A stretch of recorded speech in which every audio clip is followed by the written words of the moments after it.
Good morning. Today 23rd March 2026 Monday.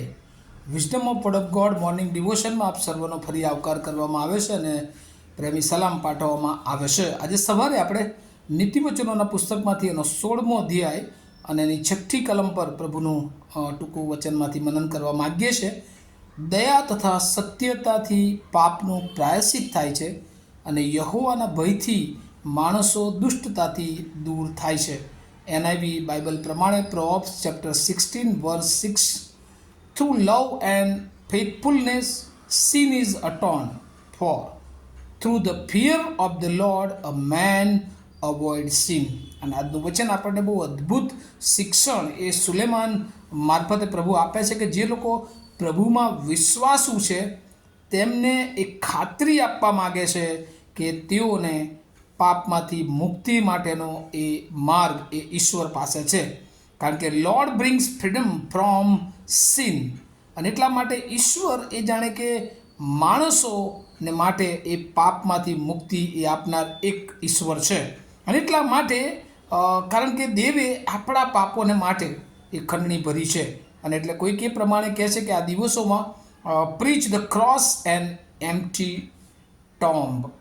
આપણે આ દિવસોમાં વધસ્તંભ અને જે ખાલી કબર છે એને પ્રગટ કરવાની જરૂર છે. કારણ કે જો આપણે પ્રભુ આગળ આપણા જીવનનો પસ્તાવો કરીએ છીએ તો આપણા પાપોની પ્રભુ એ માફી આપે છે. અને જ્યારે માફી આપે છે ત્યારે એ અંતકાળ જે ન્યાયનો દિવસ છે ત્યારે આપણે અનંતકાળિક નાશથી એ બચી જઈએ છીએ. અને એટલે આજનું જે વચન છે બે ભાગમાં વહેંચાયેલું છે. દયા તથા સત્યતાથી પાપનું પ્રાયશ્ચિત થાય છે. એટલે કે અહીંયા દેવ એ આપણા પાપોને માટે એણે પોતે વધસ્તંભ પર આપણા પાપોને માટે ખંડણી ભરી છે, અટોનમેન્ટ. અને એ અટોનમેન્ટને કારણે એ પ્રભુએ આપણા માટે વેઠેલી વેદનાઓને કારણે એ આપણા માટે પ્રભુએ વહેવડાયેલા રક્તના દ્વારા એ પ્રભુએ આપણા માટે એ મરણ સહન કર્યું અને એ બધાને માટે એ મરણ ઉપર વિજય મેળવ્યો. અને એમ પાપ ઉપર વિજય મેળવીને આપણા બધાને માટે આપણે એ પાપમાંથી મુક્ત થઈએ એ યોજનામાં આપણને સામેલ કર્યા છે. પણ આપણી ફરજ એ છે કે આ દિવસોમાં જે આ 40 દિવસો ઘણા બધા લોકો ઉપવાસ પ્રાર્થના સાથે એ પ્રભુના દુઃખોને યાદ કરે છે. પણ એ સાથે સાથે ખાલી યાદ કરવું એટલું જ નહીં, પણ જો આપણે કોઈક રીતે એ માર્ગ ભૂલ્યા છીએ તો આપણે આપણા જીવનમાં ઈશ્વરને ન ગમતી એવી બાબતો જેને આપણે પાપ તરીકે જોઈએ છે એ બધી પ્રભુની પાસે લાવીએ અને આપણે પસ્તાવો કરીએ અને આપણે રિપેન્ટ દ્વારા એ પાપ ઉપર વિજય એ મેળવી શકીએ છીએ. અને પ્રભુ એ આપણને દરેક પ્રકારના પાપ, કોઈ પણ પ્રકારનું પાપ હોય, પણ જો આપણે ઈશ્વરની આગળ પસ્તાવિક હૃદયથી આવીએ છીએ તો આપણને ઈશ્વર એ શુદ્ધ અને પવિત્ર કરી શકે છે. બીજી બાબત આ કલમમાં આપણને પ્રભુ શીખવવા માગે છે કે ભાઈ એકવાર આપણે તારણ પામ્યા, પ્રભુ ઈસુ પર વિશ્વાસ કર્યો અને એથી આપણે ઘણી બધી વાર સેફ બની જતા નથી. પણ બીજું કલમનો બીજો ભાગ એ સુલેમાન આપણને શીખવા માગે છે અને યહોવાના ભયથી માણસો દુષ્ટતાથી દૂર થાય છે. આપણે એકવાર આપણા જીવન પ્રભુને સોંપીએ અને તેમ છતાં શૈતાન રોજ આપણા જીવન પર હુમલો કરી શકે છે. પણ જો અહીંયા લખ્યું છે through the fear of the Lord a man avoid sin.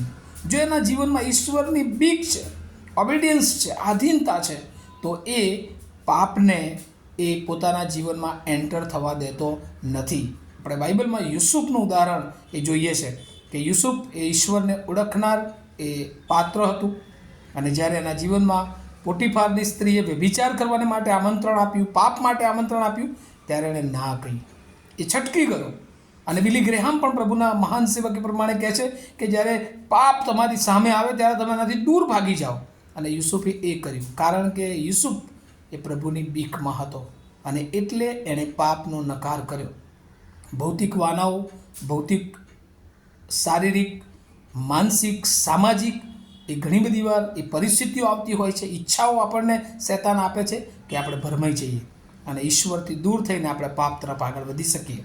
પણ જો આપણે પ્રભુની બીકમાં જીવન જીવીએ છીએ તો આ બધા જ પાપોથી પ્રભુ આપણને દૂર રાખે છે. અને એટલે બીજી વાત, એકવાર પ્રભુને જીવન સોંપ્યું, પણ રોજના જીવનમાં જેને આપણે સેન્ટિફિકેશન, પવિત્રીકરણની ક્રિયા કહીએ છીએ કે રોજ પ્રભુની આધીનતામાં જીવન જીવવું, રોજ પ્રભુની બીક અને ભયમાં જ્યારે આપણે જીવન જીવીએ છીએ ત્યારે પ્રભુ આપણને પવિત્ર જીવન જીવવા માટે એની કૃપા આપે છે. કારણ કે જો આપણે બીજું એક શાસ્ત્રભાગ જે અગાઉ પણ આપણે અભ્યાસ કર્યો હતો, નીતિવચન એનો 3 અધ્યાય અને એની 3જી કલમથી 7મી કલમ જો વાંચીએ તો આ પ્રમાણે લખ્યું છે, કૃપા તથા સત્ય તારો ત્યાગ ન કરો, તેઓને તારે ગળે બાંધ, તેઓને તારા હૃદયપટ પર લખી રાખ, તેથી તું દેવ તથા માણસની નજરમાં કૃપા તથા સુકીર્તિ પામશે. તારા ખરા હૃદયથી યહોવા પર ભરોસો રાખ અને તારી પોતાની જ અક્કલ પર આધાર ન રાખ. તારા સર્વ માર્ગોમાં તેની આણ સ્વીકાર, એટલે તે તારા રસ્તાઓ પાદરા કરશે. તું પોતાની નજરમાં જ્ઞાની ન થા, યહોવાનો ડર રાખીને દુષ્ટતાથી દૂર થા. અને અહીંયા પ્રભુનું વચન વારંવાર આપણને કહે છે, જે સુલેમાન પણ કહે છે કે પ્રભુની બીક એ જ જ્ઞાનનો આરંભ છે, એ જ જ્ઞાનનો સ્ત્રોત છે. અને પ્રભુની બીક અને આધીનતાવાળું જીવન પ્રભુ આ દિવસોમાં આપણા સર્વની પાસે અપેક્ષા રાખે છે. કારણ કે શેતાન આપણને રોજ એની સ્કીમ, એના પ્લાનમાં ફસાવાને માટે એ હંમેશા તૈયાર હોય છે. પણ બાઇબલ એ આપણને એ કહે છે કે જે પાપ છે એનાથી ઈશ્વરનું બીક, ઈશ્વરની ભય એ આપણને દૂર રાખી શકે. Fear of the lord turn from evil doing. જે ઈશ્વરને નથી ગમતું એવું કામ કરવામાંથી જો આપણને કોઈ દૂર રાખી શકે, કોઈ માણસ આપણને મદદ કરી શકે નહીં, પણ ઈશ્વરનું બીક, ઈશ્વરનું ભય, ઈશ્વરની આધીનતામાં જ્યારે આપણે જીવન જીવીએ છીએ ત્યારે આપણા જીવનને પ્રભુ એ દરેક પ્રકારના પાપોથી એ દૂર રાખે છે અને આપણને પવિત્ર જીવન જીવવા મદદ કરે છે. અને આ 40 દિવસો હવે આવતા વીકથી જ્યારે આપણે પામ સન્ડેથી પેશન વીક ઉજવવાને માટે તૈયાર થઈ રહ્યા છે, ત્યારે આ દિવસોમાં ફરી એકવાર આપણા જીવનને આપણે તપાસીએ. શું આપણામાં એ દયા, એ ફેથફુલનેસ, એ સત્યતા, જે દેવનું ઘરેણું છે એ કે જેના દ્વારા ઈશ્વરે આપણા પાપોનું પ્રાયશ્ચિત કર્યું છે, આપણે યહોવાનું બીક અને ભય કે જે રોજ આપણને દુષ્ટતાથી દૂર રાખે છે એ આપણામાં છે અને નથી, તો આજે પણ પ્રભુ આપણને એ કહેશે કે આપણે પસ્તાવો કરીએ, આપણા જીવનમાં ઈશ્વરને ન ગમતી બાબતોને આપણે નાખી દઈએ અને આપણે પવિત્ર જીવન જીવવા માટે હંમેશા તૈયાર થઈએ. આ વચનો સમજવાને માટે પ્રભુ એની બહુ કૃપા આપણે સર્વને આપે. આવું આપણે પ્રાર્થના કરીએ. અમારા જીવતા અને પ્રેમાળ ઈશ્વર, અમે તમારો આભાર માનીએ છીએ. તમે અમને જે આજે વચન શીખવ્યું છે કે પ્રભુ અમે પાપમાંથી બચી જઈએ અને એટલા માટે તમે વધસ્તંભ પર અમારા માટે મરણ પામ્યા. પ્રભુ ત્રીજા દિવસે ઉઠીને પ્રભુ અમારા માટેની જે ધન્ય આશા બન્યા.